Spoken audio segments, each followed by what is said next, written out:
যে ঠকে সে কাঁদে, এমনকি যে ঠকায় সেও কাঁদে। পার্থক্য শুধু দুদিন আগে আর পরে।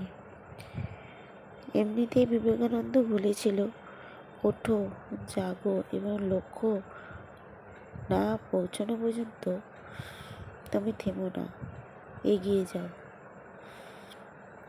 যেমন বিদ্যা হলো সব থেকে বড় সম্পদ। বিদ্যা শুধু আমাদের নিজেদের উপকার করে না, প্রত্যক্ষ পরোক্ষভাবে গোটা সমাজে কল্যাণ সাধন করে। ব্যর্থ না হওয়ার সবচাইতে নিশ্চিন্ত পথ হলো সাফল্য অর্জনে দৃঢ় প্রকল্প নেওয়া।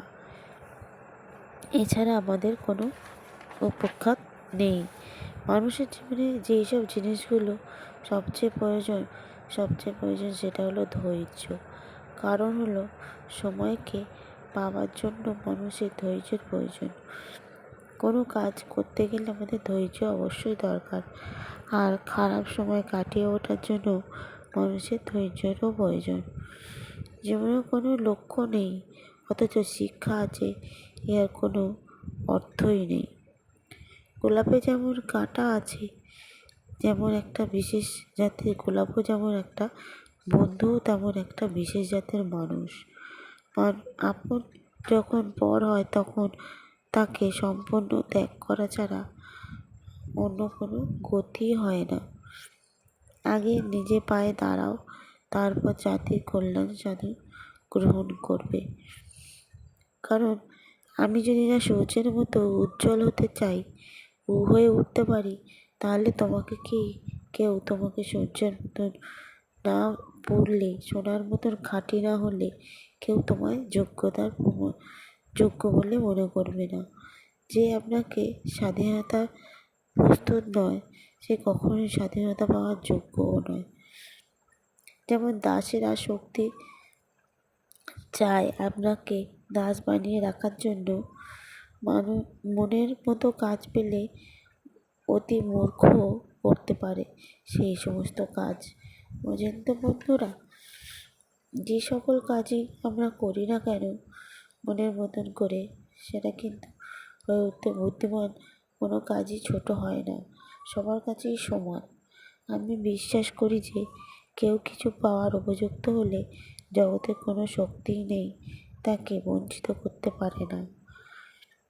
সুশিক্ষার লক্ষণ এই যে তাহার মানুষকে অভিভুক্ত করে না, তারা মানুষকে মুক্তিদান করে।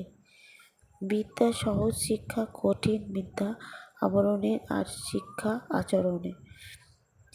বুঝেছেন তো বন্ধুরা? যারা বেশি কথা বলে তারাই মনে দিক থেকে পরিষ্কার হয়। পাপীরা কারা জানেন? পাপ যে ঠেকাতে পারে না, সেই আসল অপরাধী, সেই হলো একমাত্র পাপী।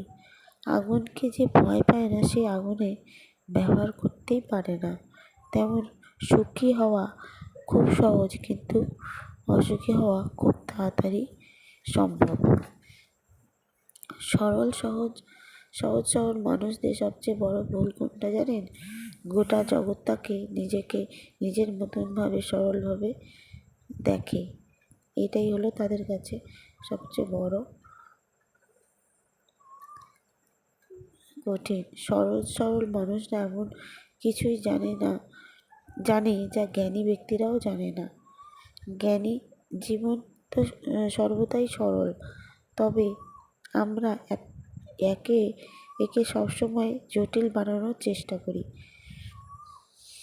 সময় ও পরিস্থিতি যখনই যাই আসুক না কেন, একসাথে আঘাত তো আসবেই। আঘাত আসার আগে বাস্তবটাকেও মানুষকে চিন্তার দরকার আছে।